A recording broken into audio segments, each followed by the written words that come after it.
Assalamualaikum warahmatullahi wabarakatuh. Alhamdulillahi rabbil alamin wa bihi nasta'inu ala umuri dunya waddin. Wassalatu wassalamu ala asyrafil anbiya'i wal mursalin wa ala alihi wa ashabihi ajma'in, amma ba'du.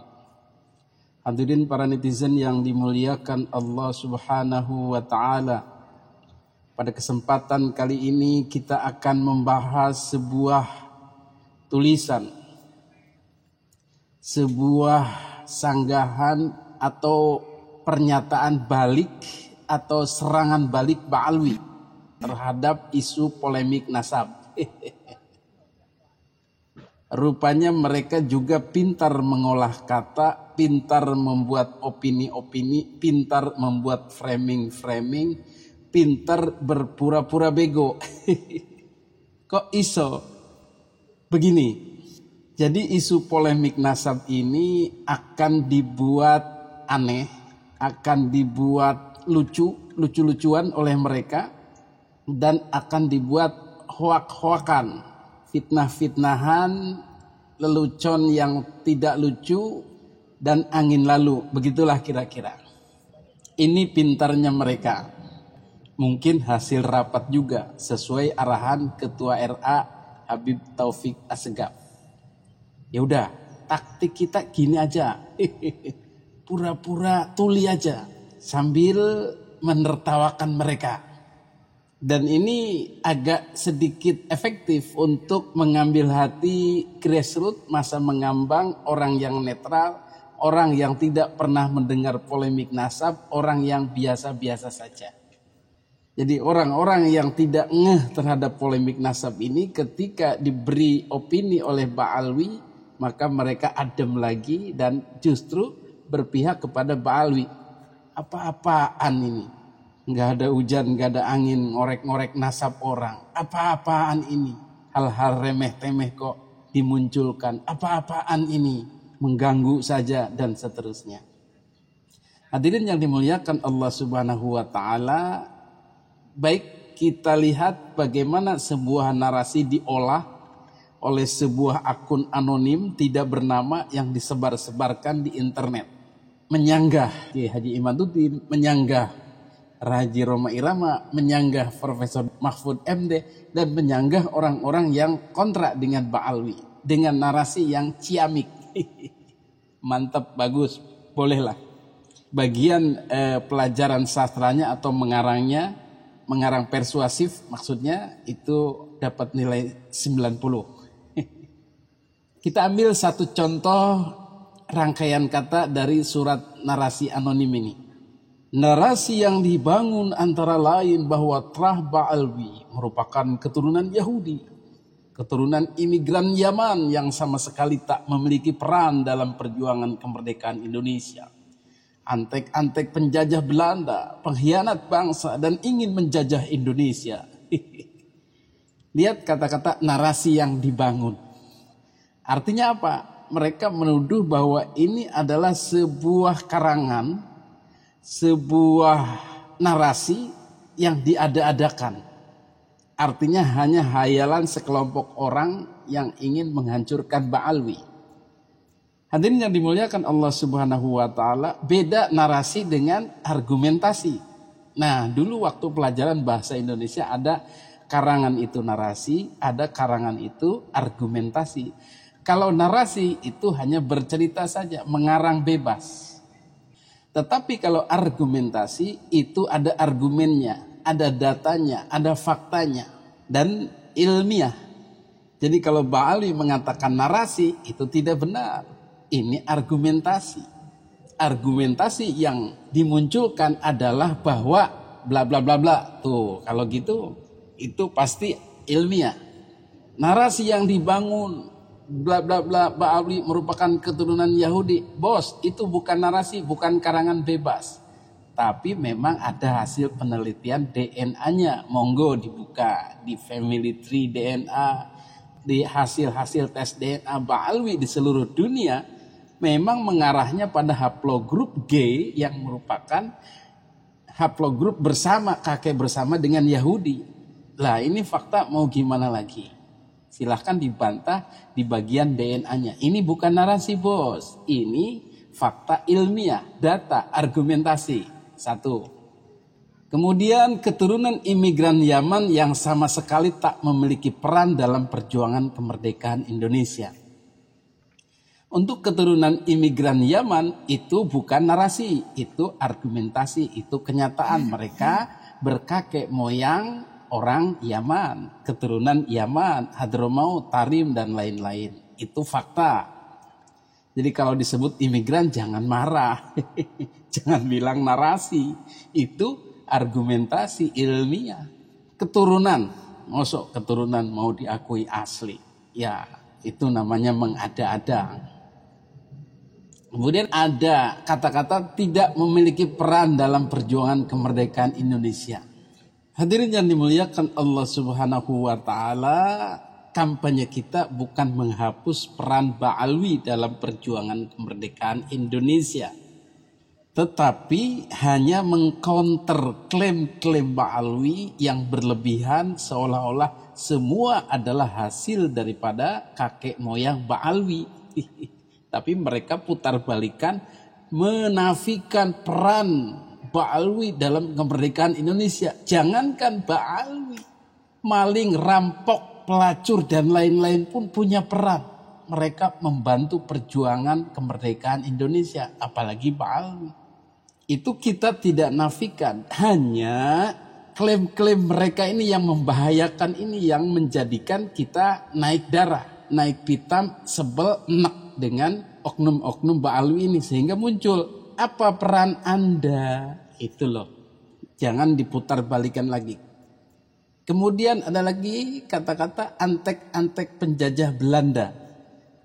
Itu dikatakan oleh pihak Ba'alwi atau pendukung Ba'alwi dalam pembelaannya, kita ini dikatakan antek Belanda. Aduh. Itu disebut narasi atau karangan atau kasarannya hoax. Nah, mereka rupanya menutupi. Siapa dimaksud antek-antek penjajah Belanda itu? Ya, yang menjadi anteknya, yang bekerja sama dengan Belanda menyerang atau memadamkan api perjuangan pribumi melawan Belanda. Siapa itu? Habib Utsman bin Yahya. Silahkan dibuka literaturnya, sejarah-sejarahnya. Apa betul dia antek Belanda ataukah dia berjuang melawan Belanda? Dan kemudian ada kata-kata yang mereka tidak terima, pengkhianat bangsa. Kami tidak mengkhianat. Tidak ada kami mengkhianat bangsa Indonesia. Buka buku sejarahnya bos. Siapa itu? Habib Al-Ghadri. Ia enak-enakan mendapatkan gelar kenaikan pangkat di Belanda oleh pemerintah Belanda pada saat Belanda menyerang Indonesia. Apa itu bukan pengkhianat bos? Ada juga Habib Utsman bin Yahya. Dia enak-enakan, makan enak, tidur nyaman di gedung pemerintahan Belanda dan mengharamkan perjuangan kemerdekaan rakyat Cilegon melawan Belanda. Apa itu bukan pengkhianat bos? Itu bolehlah kita bicara oknum. Tetapi kalau ditolak seluruhnya, Anda juga pura-pura tuli, pura-pura buta, pura-pura bego. Dan kemudian ada kata-kata yang Ba'alwi tidak terima, yaitu ingin menjajah Indonesia. Bolehlah kalau tidak dalam tanda kutip, mereka tidak terima. Tetapi penjajahan kalian itu memang sudah kita rasakan. Faktanya, bukan narasi loh, bukan karangan bebas. Faktanya memang ada penjajahan spiritual di Indonesia oleh klan Anda.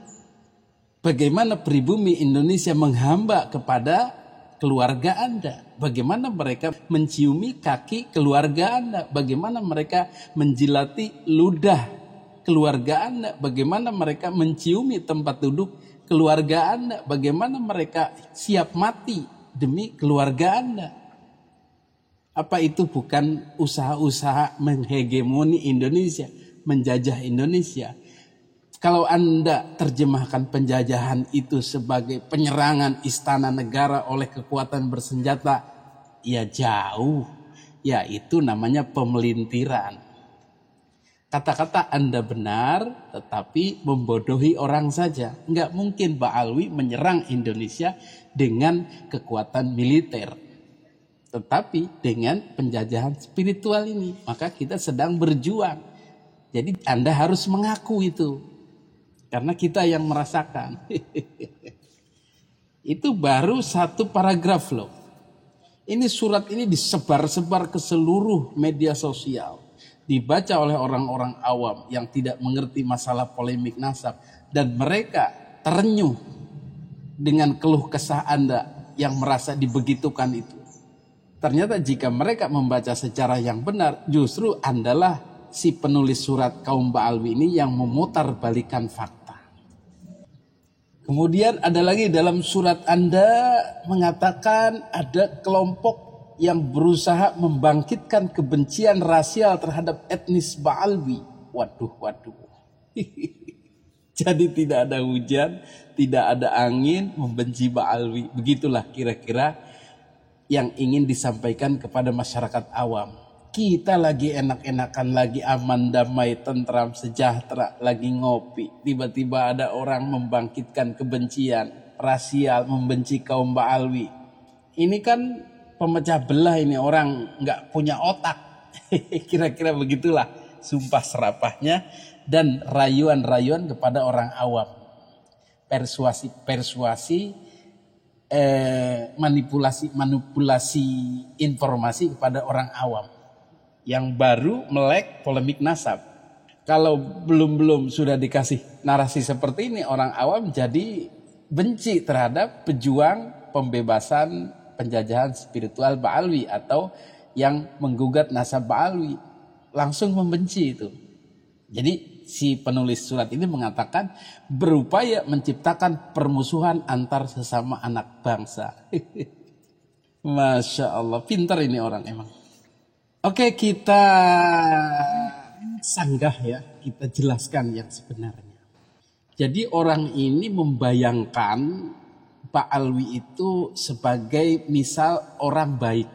Tidak pernah punya salah, tidak pernah punya tingkah macam-macam, tidak pernah aneh di mata masyarakat. Gambarnya beginilah. Seperti orang Jawa dan orang Sunda di Indonesia ini. Ini kan adem ayem aja sekarang kan. Tidak ada sesuatu yang membuat mereka bermusuhan. Tiba-tiba ada kelompok yang menggembar-gemborkan permusuhan terhadap etnis Jawa misalnya di YouTube, di mana. Pokoknya kita harus membebaskan dari penjajahan Jawa. Penjajahan orang Jawa. Orang Jawa itu gini. Jangan mau diatur oleh orang Jawa. Terus dibongkar keburukan-keburukan sejarah-sejarah Jawa dan seterusnya. Terus seperti itu. Nah, Ba'alwi itu ingin dibuat cerita begitu. Kalau misalnya sekarang ini ada orang bernarasi seperti itu tentang suku Jawa, ya inilah yang disebut membangkitkan kebencian rasial terhadap suatu etnis. Orang Jawa nggak ngapa-ngapain kok, difitnah habis-habisan ini. Karena mereka tidak ngapa-ngapain. Wong adem ayem aja, baik-baik aja, fine-fine aja, akhlaknya bagus-bagus aja, tidak rasis, tidak merasa tinggi di hadapan etnis lain, tidak menguasai, tidak menjajah, biasa-biasa saja, tawadhu, rendah hati, dan lain-lain. Sekarang ini, ya itulah disebut rasis. Gak ada hujan, gak ada angin. Tetapi kalau kita bicara Ba'alwi, Masya Allah, sungguh terlalu. Bahkan lebih terlalu dari etnis Cina, Tionghoa. Etnis Tionghoa, Cina memang pernah jadi sasaran rasisme. Karena apa? Karena mereka kaya. Terlihat waktu itu agak arogan, sombong. Pagar rumahnya tinggi-tinggi.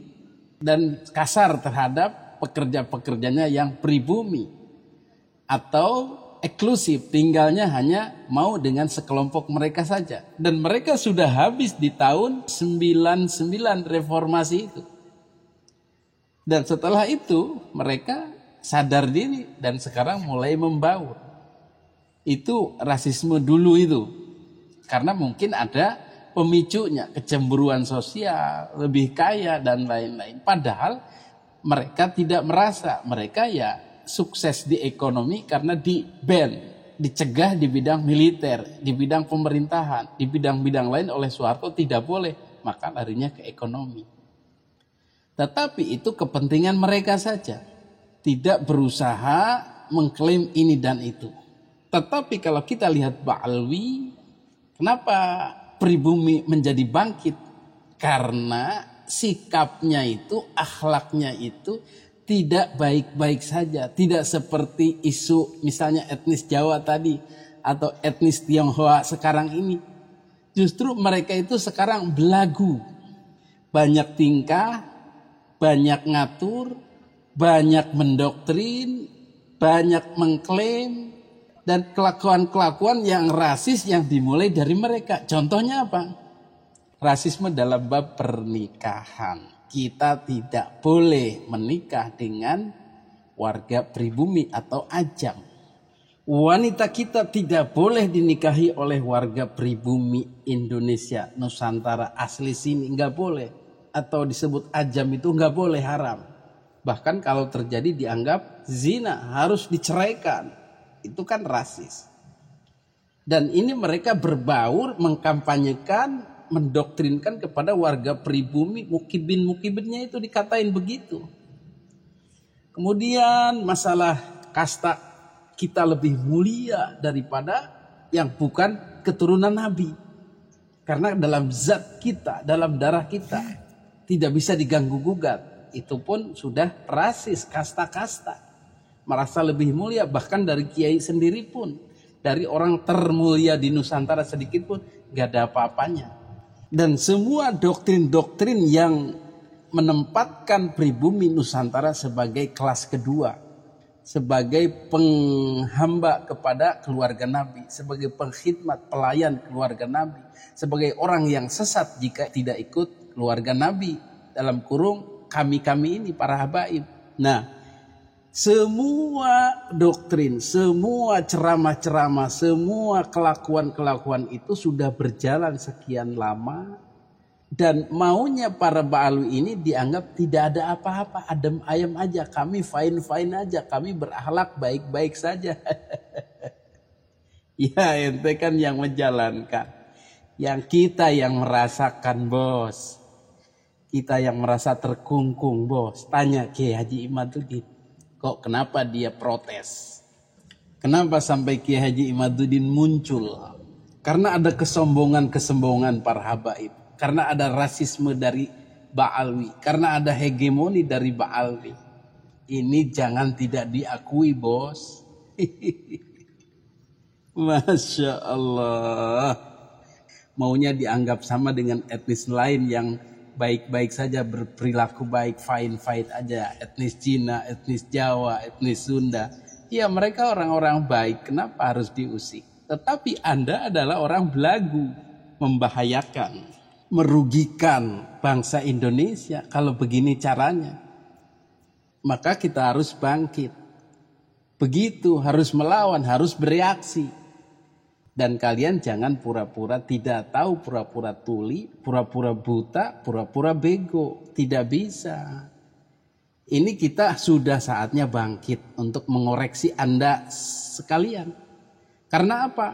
Karena mengklaim sebagai keturunan Nabi, inilah penyebab utamanya Anda menjadi congkak, menjadi sombong, menjadi penguasa di Indonesia. Tanpa keturunan Nabi, Anda bukan siapa-siapa. Maka penyebab inilah yang kita potong. Dan ternyata benar Anda bukan keturunan Nabi. Itu sudah selesai. Maka kata Bang Haji Roma Irama, polemik nasab sudah selesai. Ba'alwi bukan keturunan Nabi dan Anda tidak bisa sombong lagi. Tidak bisa mengklaim lagi.